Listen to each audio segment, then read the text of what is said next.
நான் தூங்கும் முன்னே நீ தூங்கி போனாய். தாயே என் மேல் உனக்கென்ன கோபம்? கண்ணான கண்ணே என் தெய்வ பெண்ணே, கண்ணில் தூசி நீ ஊத வேண்டும். ஐயோ ஏன் இந்த சாபம்? எல்லாம் என்றோ நான் செய்த பாவம். பகலும் இரவாகி பயமானதே அம்மா, விளக்கும் துணையின்றி இருளானதே.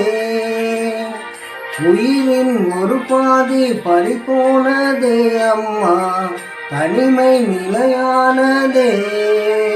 அம்மா அம்மா நீ எங்க அம்மா, உன்னை விட்டா எனக்காரு அம்மா.